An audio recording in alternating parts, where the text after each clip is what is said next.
আসসালামু আলাইকুম ভিউয়ার্স।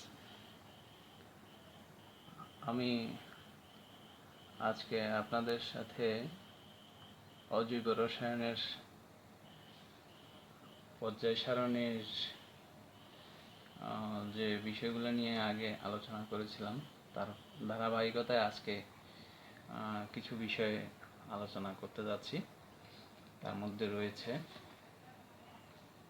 এখানে পর্যায় সূত্র, মৌলের পর্যায়গত ধর্ম। আমরা প্রথমে পর্যায় সূত্রটা কি সেটাই, এটা আসলে আধুনিক পর্যায় সূত্র। এটা হলো আধুনিক পর্যায় সূত্র। আধুনিক পর্যায় সূত্রটা আসলে কি? এটা হচ্ছে যে সূত্রের মাধ্যমে, যে সূত্রের উপরে ভিত্তি করে পিরিয়ডিক টেবল মানে পর্যায় সারণী তৈরি করা হয়েছে, আধুনিক পর্যায় সারণী তৈরি করা হয়েছে, তাকে আধুনিক পর্যায় সূত্র বলে। যে সূত্রের উপরে ভিত্তি করে আধুনিক পর্যায় সারণী, যেটা আমরা এখন ব্যবহার করি, পর্যায় সারণী পিরিয়ডিক টেবল তৈরি করা হয়েছে, যে সূত্রের উপরে ভিত্তি করে পিরিয়ডিক টেবল প্রস্তুত করা হয়েছে তাকে পর্যায় সূত্র, আধুনিক পর্যায় সূত্র বলে। আচ্ছা, এখানে আধুনিক পর্যায় সূত্র আসলে সেই সূত্রটা কি?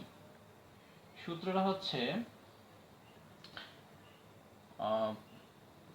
মৌলের বা যে আমাদের যে মৌলসমূহ আছে এদের অ্যাটম বলি বা পরমাণু বলি, এদের যে অ্যাটমিক নাম্বার অর্থাৎ পারমাণবিক সংখ্যার পরিবর্তনের সাথে এটা যখন চেঞ্জ হয়, অর্থাৎ একটা পরমাণুর পারমাণবিক সংখ্যা বা মৌলের পারমাণবিক সংখ্যা যখন পরিবর্তন হয় তখন মৌলের কি হবে? এটার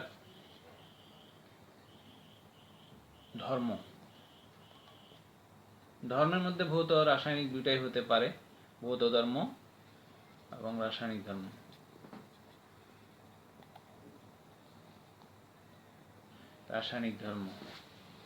এটা পর্যায়ক্রমে পরিবর্তিত হয় বলতে যে অ্যাটমিক নাম্বার যত পরিবর্তন হবে তার সাথে সাথে ভৌত ধর্ম রাসায়নিক ধর্মেরও পরিবর্তন হবে।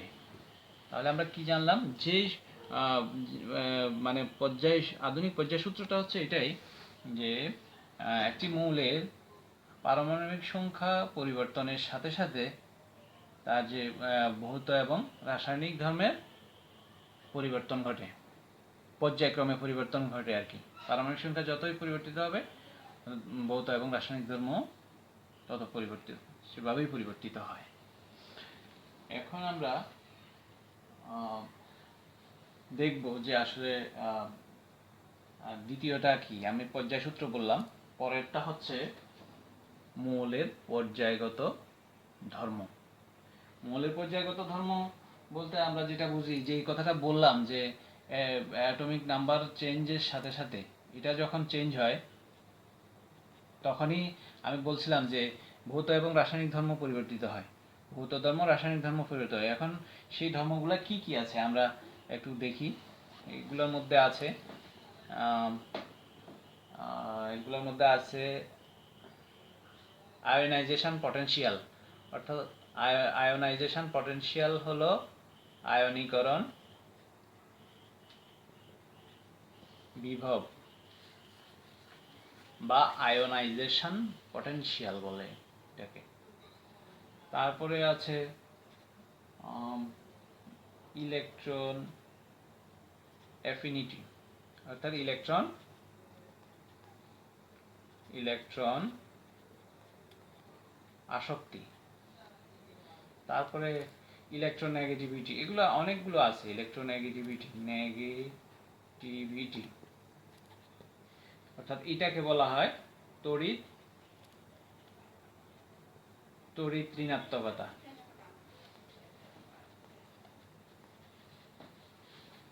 তড়িৎ ঋণাত্মকতা। তারপরে এরপরে আরো আছে, যেমন এখানে আছে পারমাণবিক ব্যাসার্ধ। পারমাণবিক ব্যাসার্ধ বলা যায়, পারমাণবিক ব্যাসার্ধ। তারপরে আয়নিক ব্যাসার্ধ, হ্যাঁ ব্যাসার্ধ। আমি আসলে সব লিখতে গেলে অনেক সময় লাগবে, সেই জন্য আপনাদেরকে সংক্ষেপে বলছি। আমি বলছি, আপনারা একটু মনোযোগ করে শুনুন, তাহলে এখানে আরো আছে, যেমন জারণ বিজারণ যে ধর্ম, জারণ বিজারণ ধর্ম আছে। তারপর যোজ্যতা আছে, যোজ্যতা যোজ্যতা আছে। এরপরে এখানে এই তো মোটামুটি আমরা যেগুলা এখানে লিখলাম, মোটামুটি এগুলাই অনেকগুলাই আসছে। যেমন দেখুন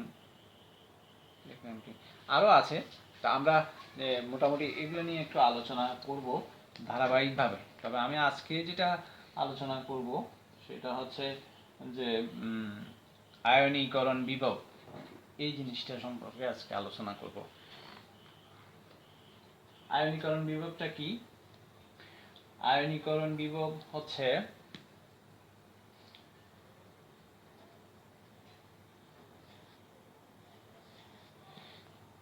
গ্যাসীয় অবস্থায়, গ্যাসীয় অবস্থায় একটা মৌল হতে বা পরমাণু হতে একটি ইলেকট্রনকে সরাতে বা বের করে নিতে আর কি।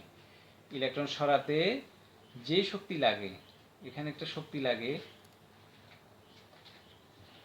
যে শক্তির প্রয়োজন হয় গ্যাসীয় অবস্থায় একটা মৌল থেকে একটা ইলেকট্রনকে সরাতে যে শক্তির প্রয়োজন হয় তাকে আয়নীকরণ শক্তি বলে, আয়োনাইজেশন এনার্জি। এটা আগেই বলেছি, আয়নীকরণ এনার্জি নয়, এটা হলো যে আয়োনাইজেশন পটেনশিয়াল। আয়নীকরণ বিভব বলা হয়, এখানে কিছু শক্তির প্রয়োজন হয় আর কি। এটা যখন এখান থেকে সরাবে তখন সে যে শক্তিটার প্রয়োজন হয় সেটা হলো যে আয়োনাইজেশন পটেনশিয়াল, আয়নীকরণ বিভব। তাহলে যদি একটা মৌল এটা থেকে একটা ইলেকট্রন সরালে একটা পজিটিভ চার্জ সৃষ্টি হবে, একটা ইলেকট্রন সরাই দিলাম, এটা হবে যে প্রথম আয়নীকরণ বিভব। আবার এটা থেকে যদি আবার আরেকটা সরাই তখন হবে, একটা সরে গেল, এটা হবে দ্বিতীয় আয়নীকরণ পটেনশিয়াল বা আয়নীকরণ বিভব। তা আরেকটা যদি সরাই, এভাবে যতটা সরানো যায় ততই এটাকে বলা হবে তৃতীয়। তাহলে বোঝা যাচ্ছে যে একটা মৌল থেকে গ্যাসীয় অবস্থায় আমরা একের অধিক ইলেকট্রন সরাতে পারি।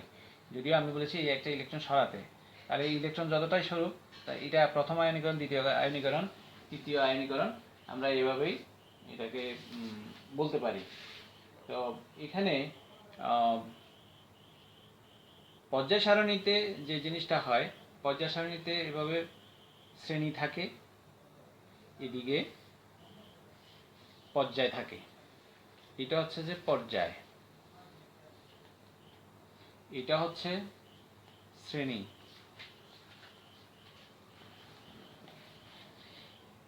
এটা হলো খাড়া যেটা কলাম থাকে, সেটা হলো এই যে দেখছেন, এটা হলো শ্রেণী, আর এটা হলো পর্যায়। পর্যায় সারণীতে এর অনেকগুলো 18টা শ্রেণী আছে। শ্রেণী হচ্ছে 18, পর্যায় হচ্ছে 7। এখন প্রত্যেকটা পর্যায়ে যখনই আমরা পর্যায় সারণীর বাম দিক থেকে যতই ডান দিকে যাই তখন আয়োনাইজেশন পটেনশিয়াল যেটা, এটা বাড়ে। যখন পর্যায়ের ক্ষেত্রে, আর শ্রেণীর ক্ষেত্রে আয়োনাইজেশন পটেনশিয়াল উপর থেকে যত নিচের দিকে যায় তত আয়নাইজেশন পটেনশিয়াল কমে। বাম দিক থেকে ডান দিকে যত যাব পর্যায়ের তত আয়নাইজেশন পটেনশিয়াল বাড়বে, আর শ্রেণীর ক্ষেত্রে উপর থেকে যতই নিচের দিকে নামবো ততই আয়নাইজেশন পটেনশিয়ালের মান কমে। কিভাবে বাড়ে কিভাবে কমে আমরা এই দুইটা জিনিস একটু দেখি। আমরা একটা দেখাই যে আমাদের লিথিয়াম পর্যায় সারণীর প্রথম শ্রেণীতে আছে, আর 18 নম্বর শ্রেণীতে আছে, 18 নম্বরে আছে লিথিয়াম যে পর্যায়ে আছে আর কি, লিথিয়াম আছে দ্বিতীয় পর্যায়ে। দ্বিতীয় পর্যায়ে এখানে আছে নিয়ন, এটা দ্বিতীয় পর্যায়ে, আমি প্রথম পর্যায়ে দেখাচ্ছি না, দ্বিতীয় পর্যায়টা দেখালাম। তো এখন যদি এটা দ্বিতীয় পর্যায়ে হয় পর্যায় সারণীর, এখানে লিথিয়াম আছে, এখানে নিয়ন আছে। এখন আমরা যদি আরেকটু নিচের দিকে যাই, এখানে লিথিয়ামের পর সোডিয়াম আছে, পটাশিয়াম আছে, তাহলে আপনি দেখুন এখানে আবার নিয়নের পরে আর্গন আছে, ক্রিপ্টন আছে। তাহলে এখন দেখুন আমি লিখছি এদিকে তিনটা এদিকে তিনটা লিখেছি, বাম দিক থেকে জানেন এটা হলো দ্বিতীয় পর্যায়ে, এটা হলো তৃতীয় পর্যায়ে, এটা চতুর্থ পর্যায়ে, পঞ্চম ষষ্ঠ আরও আছে, আমি জাস্ট বোঝার জন্য এভাবে দেখালাম। এখন দেখুন লিথিয়ামের ক্ষেত্রে যেটা হয় আর কি,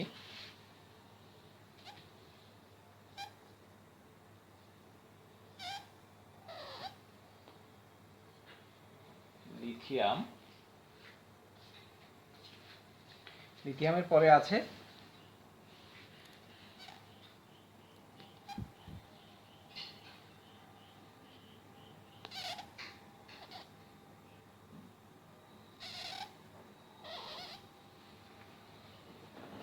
তারপরে এর পরেরটা হচ্ছে, জায়গাটা আসলে ছোট হয়ে গেছে, তো যদি আমি ছোট আকারে লিখছি এখানে কিন্তু এটা একটা হয়ে গেছে। এটা হলো লিথিয়াম, এটা সোডিয়াম, এটা পটাশিয়াম, এটা হলো নিউক্লিয়াস। এখন দেখুন আমি একটু এটাও আগে আমি দেখাই লিথিয়ামের, আপনারা ইয়েতে দেখেন 3 1s2 2s1। আচ্ছা, তারপর নিয়ন দেখেন, নিয়ন লিখেছি, নিয়ন হচ্ছে 10 1s2 2s2 2p6, তাহলে আচ্ছা এটা পরে আসছি। সোডিয়াম যেগুলো লিখেছি এগুলো দিয়ে আপনাদেরকে বোঝাবো, এই জন্য এগুলোর ইলেকট্রন বিন্যাসটা লিখছি 2s2 2p6 3s1। তারপরে আছে আর্গনের হচ্ছে 18 1s2 2s2 2p6 3s2 3p6। এরপরে রয়েছে potassium 19 1s2 2s2 2p6 3s2 3p6 4s1। এরপর আছে ক্রিপ্টনে দেখুন 36 1s2 2s2 2p6 3s2 3p6 4s2। এরপরে আছে 3d10 4p6। দেখুন একটু আপনারা ইলেকট্রন বিন্যাসগুলো,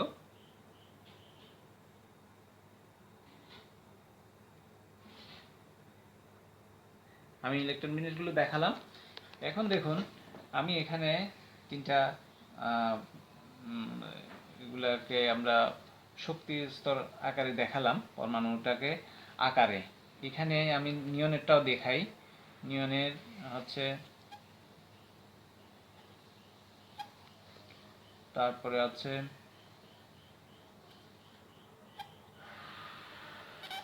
2 3, এরপরে আছে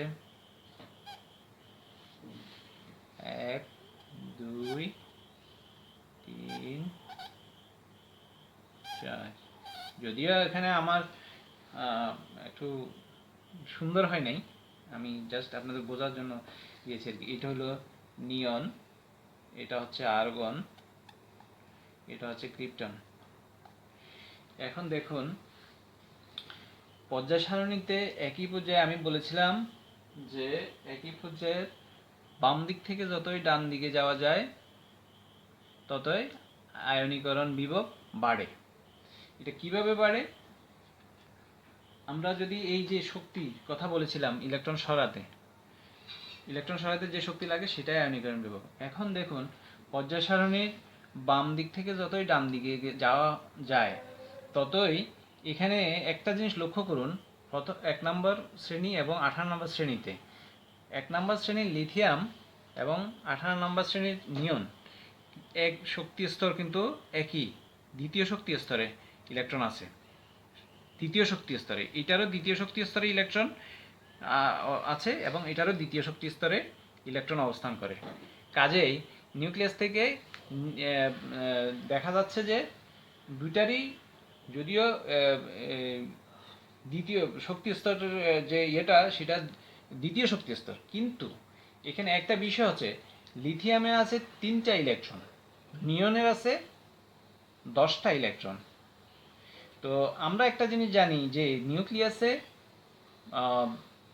যত সংখ্যক একটা মৌলের যত সংখ্যক ইলেকট্রন থাকে তত সংখ্যক নিউক্লিয়াসে নিউট্রন থাকে এবং পজিটিভ চার্জ থাকে।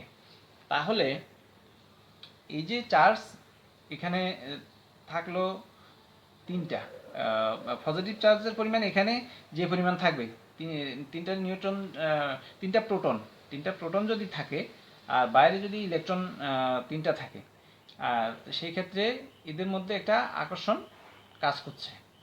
আবার দেখা যাচ্ছে যতই ডান দিকে যাওয়ার ফলে শক্তি স্তরের সংখ্যা বাড়ে নাই, কিন্তু পজিটিভ চার্জের যে পরিমাণটা এটা কিন্তু বাড়ছে, পজিটিভ চার্জটা বাড়ছে, কারণ এখানে যে একটা পজিটিভ চার্জ আছে এটার পরিমাণটা বাড়ছে।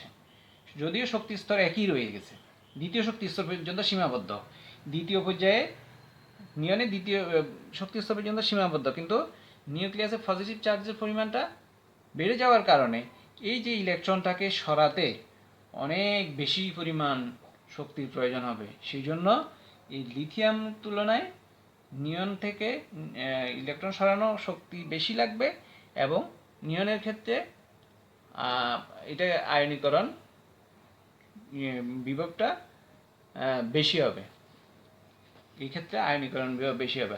আবার যদি আমরা ফ্লোরিনের কথা বলি বা ক্লোরিনের কথা বলি সেক্ষেত্রেও তাই হবে। মানে 17 নম্বর শ্রেণীতে 17 নম্বর শ্রেণী যেটা এটার আরও অন্য ব্যাখ্যাও আছে, আমরা পরবর্তীতে আসবো। এখানে এটা হলো যে নিষ্ক্রিয় গ্যাস যখন আলোচনা করব, এই নিষ্ক্রিয় গ্যাস আলোচনার ক্ষেত্রে আমরা ওইটা নিয়ে আলোচনা করব। আমরা যদি এখন স্বাভাবিকভাবে বলি সেক্ষেত্রে 17 নম্বরের যে মৌলগুলো আছে 17 নম্বরে যদি এখানে যদি নিয়ন হয় এটা ফ্লোরিনেরও ঠিক তাই হবে।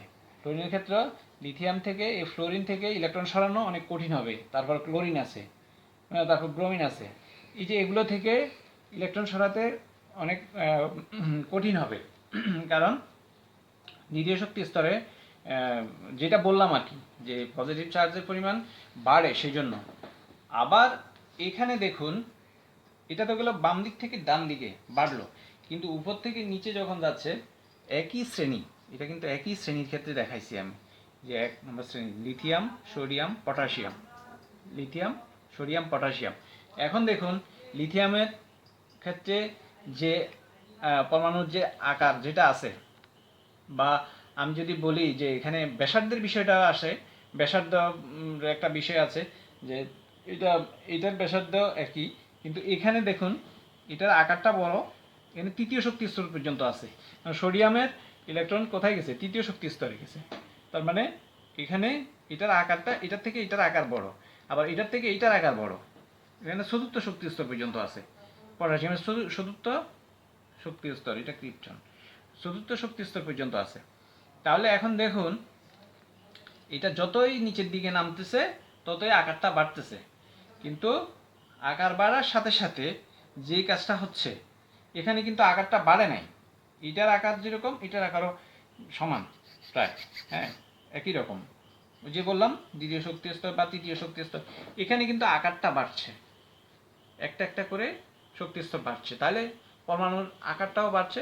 নিউক্লিয়াস থেকে সর্ববহিস্থ স্তরের ইলেকট্রনের দূরত্বটাও বাড়তেছে। হ্যাঁ, এটার থেকে এটার দূরত্ব যতটুকু, তার চেয়ে এটার দূরত্ব বেশি। আবার এটার থেকে এটার কম, মানে লিথিয়াম থেকে এইটা বেশি, সোডিয়াম বেশি, সোডিয়াম থেকে পটাশিয়াম বেশি দূরত্ব, ইলেকট্রনের দূরত্ব। সেই জন্য লিথিয়ামের ক্ষেত্রে আয়নীকরণ বিভব যত, পটাশিয়ামের ক্ষেত্রে আয়নীকরণ বিভব তার চেয়ে সোডিয়ামের ক্ষেত্রে কম, এবং সোডিয়াম থেকে আবার পটাশিয়ামের ক্ষেত্রে কম। এভাবে যতই নিচের দিকে যাবেন ততই আয়নীকরণ বিভবটা কম হবে, মানে কমবে আর কি। কারণ এখানে দেখুন, লিথিয়াম এবং সোডিয়াম পটাশিয়াম আকার যে বেড়ে গেল, সেই জন্য এখানে নিউক্লিয়াস থেকে এটার যে আকর্ষণ থাকে তার চেয়ে এটার আকর্ষণটা আরও একটু কম থাকে ইলেকট্রনের সাথে নিউক্লিয়াসের। আবার পটাশিয়ামের ক্ষেত্রে নিউক্লিয়াসের সাথে ইলেকট্রনের আকর্ষণ আরও কম থাকে, কারণ আকারে বেড়ে গেছে, সেই জন্য এটার আকর্ষণ এটা থেকে কম হয়। আবার লিথিয়াম থেকে সোডিয়ামের ক্ষেত্রে আকর্ষণটা কম হয়, লিথিয়ামের বেশি হয়, তার চেয়ে এটার আরও একটু কম হয়, তার চেয়ে এটার কম হয়। সেই জন্য এই যে যেটা বলছিলাম যে এটার ক্ষেত্রে, লিথিয়ামের ক্ষেত্রে আয়নীকরণ বিভব বেশি, আর সোডিয়ামের তার চেয়ে কম, এবং এর পরে পটাশিয়ামের আরও কম হয়। যে কথাটা বলছিলাম, উপর থেকে নিচের দিকে নামলে আয়নীকরণ বিভব কমে, এবং বাম দিক থেকে ডান দিকে গেলে আয়নীকরণ বিভব বাড়ে।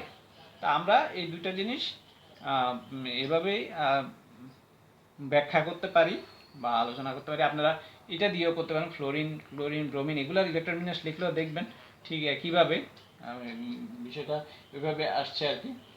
আমরা তাহলে এখানে যে জিনিসটা ইয়ে করলাম, লিথিয়াম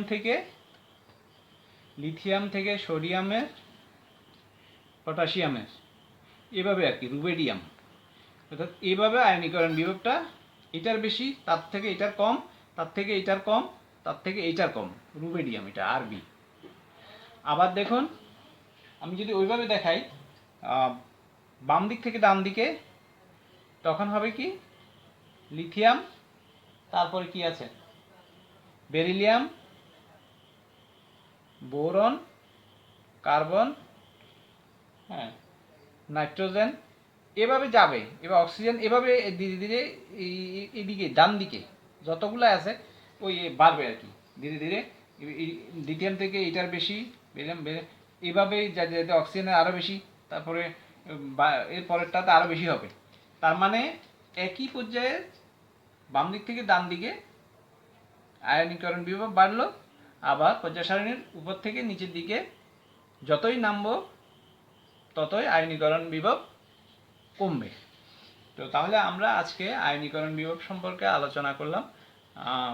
পরবর্তী ভিডিওতে আমি অন্য যে ধর্মগুলো বলেছি, বৌদ্ধ রাসায়নিক ধর্মের কথা বলেছি যে পর্যায়ক্রমে পরিবর্তিত হয়, সেই আপনাদের একদিকে আমি পর্যায় সারণীও আলোচনা করছি, পর্যায় সারণীতে মৌলসমূহে কীভাবে ধর্ম পরিবর্তিত হচ্ছে সেটা হচ্ছে। আবার অন্যদিকে আপনাদেরকে এখানে কিন্তু দুটো জিনিস শেখা হচ্ছে, একটা হলো আয়নীকরণ বিভব কী সেটা আপনারা জানছেন, এর পরবর্তীতে হয়তো আমি ইলেকট্রন আসক্তি নিয়ে কথা বলবো, তারপরে তড়িৎ ঋণাত্মকতা, এগুলো নিয়ে কথা বলবো, এই যে ধর্মগুলো নিয়ে কথা বলবো, এবং পর্যায় সারণীতে কীভাবে এগুলা পরিবর্তিত হচ্ছে মৌলের পারমাণবিক সংখ্যার সাথে, সেই বিষয়গুলো নিয়ে আলোচনা করব।